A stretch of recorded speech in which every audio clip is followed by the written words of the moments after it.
I know I found a perfect way to aggravate you without a word. Il est maintenant temps de se faire un petit point global sur cette journée de conférence. Et donc c'est intéressant puisque là on a pu manger un bout déjà, ça fait du bien. Et donc après avoir enchaîné les 4 confs, on a pris le temps avec Aurélien, Jonathan Médoc de discuter un petit peu et de voir un petit peu les impressions de tout le monde. Et il y a plusieurs choses qui se dégagent. Donc déjà, petit commentaire pour les constructeurs. Sur Xbox et Sony, on voit des différences un petit peu en termes de communication. Chacun vraiment s'est adapté plus ou moins. Microsoft fait un peu un amende honorable, dans le sens où tout de suite, au tout début de leur conférence, ils ont vraiment essayé d'englober leurs collègues, c'est-à-dire avec Sony, avec Nintendo, avec ils les ont cités, les éditeurs tiers. On essaye de faire avancer les médias jeux vidéo.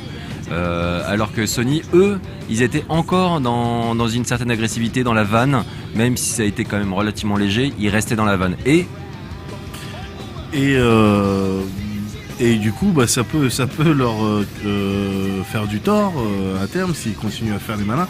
Là, ça faisait sourire encore quand ils ont parlé de GTA V avec ce transfert de ta partie ou encore de l'accessoire, la caméra qui n'était pas obligatoire, juste que Sony proposait. Ça fait sourire, ça a fait sourire pendant la conférence, mais à force de jouer un petit peu trop le malin, au bout d'un moment, tu te fais attendre et la moindre maladresse, elle te retombe avec 2 fois plus de force sur ta gueule.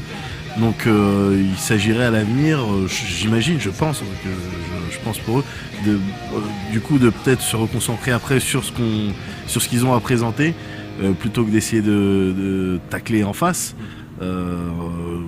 Voilà, déjà, première chose.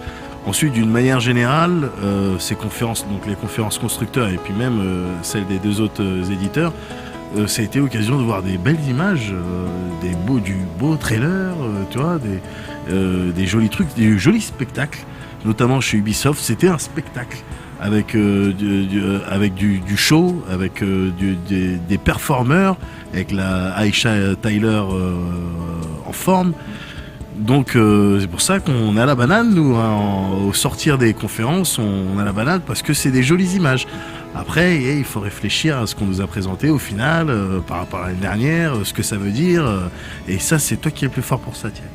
Non, c'est vrai qu'avec le pas de recul, donc en discutant, etc., on s'est aperçu plusieurs choses. Donc déjà, on a eu assez peu de nouveautés de présenter.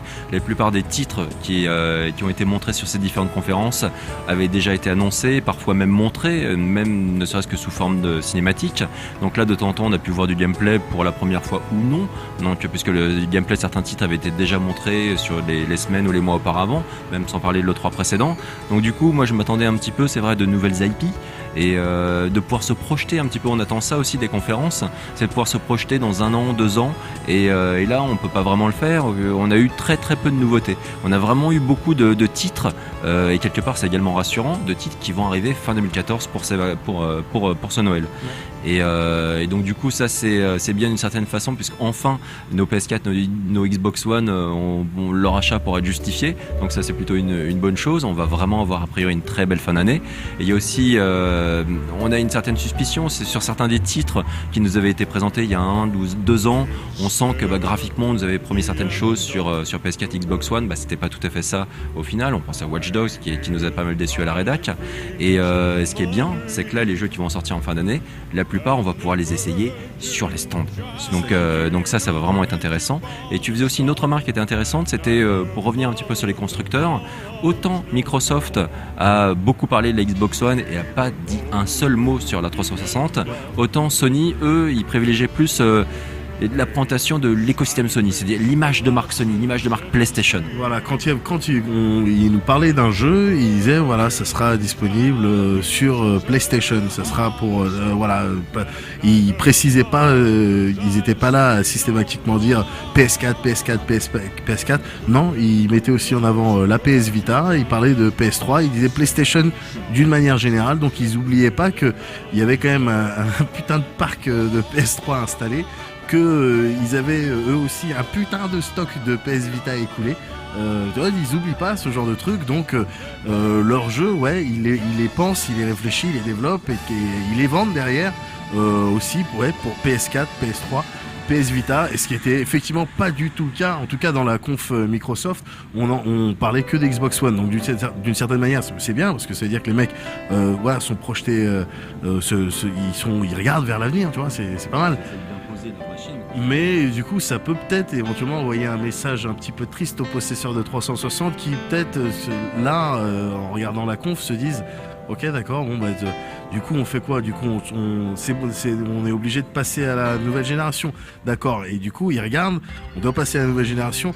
Ah bah attends, il y a sur PS4, il y a GTA 5 qui propose de reprendre ma partie de... Oh bah du coup, il me prend l'Xbox One, je prends le PS4. Non, on plaisante, hein, tu vois, moi aussi je fais des tags de con. Mais c'est parce que je suis fatigué. Et puis on a aussi, c'est vrai qu'il y avait beaucoup de PS3, donc c'était via le PlayStation Now, ou alors via également les nombreux remakes ou les versions remasterisées qui sortent.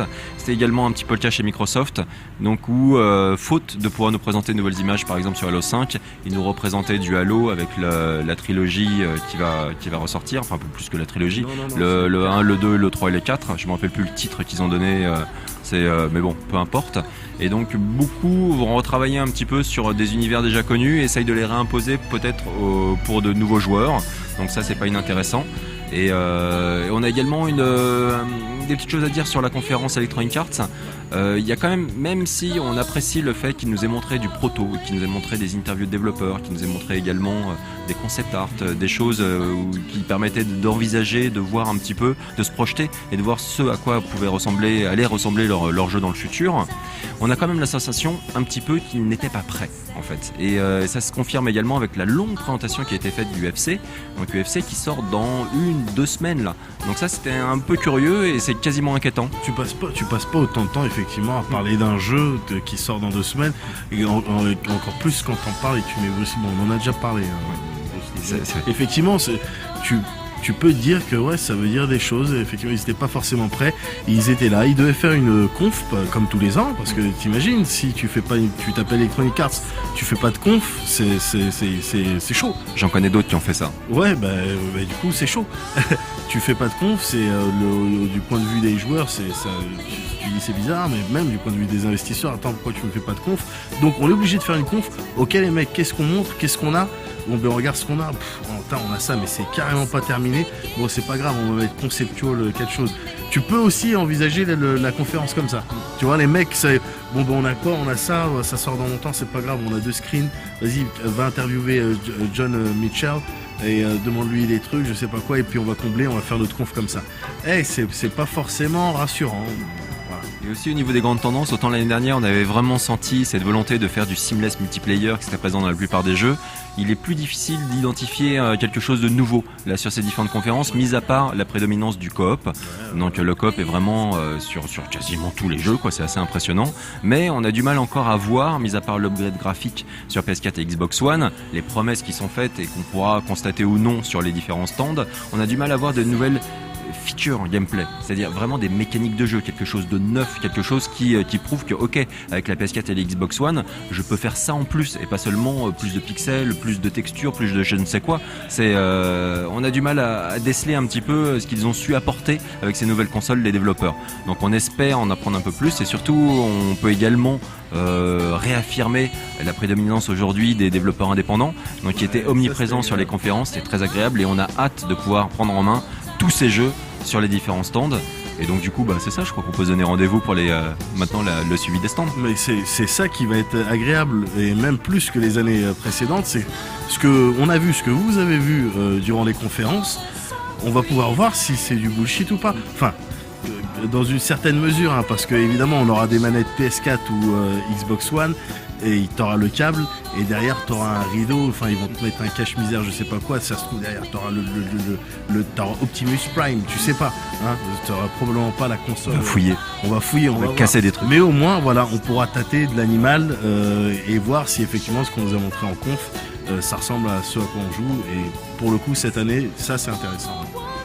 Voilà, donc du coup on se donne rendez-vous pour le compte rendu des stands. Évidemment on parlera de Nintendo puisque Nintendo ne fait pas de conférence et vous saurez de toute façon leur nouveauté en même temps que nous, puisque ce sera via Nintendo Direct comme d'habitude qu'ils vont annoncer ou non de nouvelles choses. J'espère quand même qu'un Zelda sera annoncé demain, donc on verra. rendez-vous sur le Convention Center à Los Angeles. Ciao tout le monde.